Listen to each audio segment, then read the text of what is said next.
Sentiment anti-français, vous dites qu'on est anti-français, mais nous, on ne s'est pas réjoui quand un tel malheur vous est arrivé. On a compati. Vous n'êtes pas anti-africain, mais c'est vous qui envoyez les terroristes tous les jours, c'est vous qui faites leur communication, c'est vous qui les louez comme des dieux. Et vous croyez que quand les califats seront créés, les Français seront les bienvenus. Vous ne savez pas ce qui vous attend. Oui, maintenant, ma question. C'est cette comparaison. Attends, je vais répondre. Non, attends. Ta question, c'est quoi? Si... Oui, mais comment arriver à séparer la bonne graine de l'ivraie en matière d'information? Parce que d'abord, il me semble que vous-même, de temps en temps, vous tombez dans le panneau. Des fausses informations, des fake news. Moi? Tu peux me donner un exemple de fake news que j'ai donné ici? Non, je n'ai pas dit que vous donnez, mais il y a des informations qui circulent auxquelles vous pouvez croire. Attends, on ne croit pas, on vérifie, on essaie de vérifier. Par exemple, il y a des choses, si je les apprends, comme je ne suis pas sûr, je peux envoyer à un ami, écoute, il y a ceci qui se passe, est-ce que tu es au courant? Tout le monde le fait. C'est ce qu'on demande aux journalistes français de faire. Ça. Oui, mais est-ce que le commun des mortels a les moyens de vérifier? D'abord, le commun des moyens ne passe pas son temps à écouter ces médias toxiques.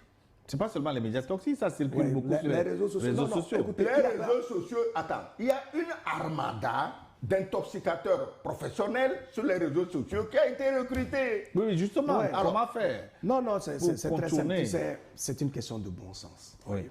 Et c'est une question d'éducation aussi. Lorsque vous recevez une information, le minimum que vous pouvez faire, c'est de télécharger vos facultés pour l'analyser d'abord. Et ensuite vérifier dans la mesure du possible. Vous voyez?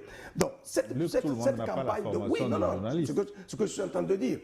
Quel que soit ce que... Si vous avez votre smartphone et vous voyez sur TikTok une information, vous ne devez pas vous apeurer tout de suite. Vous ne devez pas la prendre pour une parole d'évangile. Tout le monde peut vérifier. Tout le monde peut chercher à voir est-ce que ce qui se dit là est vrai. Ça, c'est le minimum qu'on peut demander. Mais mieux, pour contrer tout ça, il faut créer un contenu enrichissant. Il faut trouver des gens qui sont capables justement de produire le contenu qui rime avec la réalité et qui donne la vérité des faits. C'est de ça qu'il s'agit. S'il n'y a pas de contenu, moi j'avais dit une fois ici que lorsqu'il y avait vraiment des attaques des réseaux sociaux dans notre pays, il n'y avait pas de répondant. En réalité, le dirigeant sait que son devoir, c'est paramétrer le mental des citoyens en conformité avec lui, sa vision et le programme qu'il est en train de dérouler.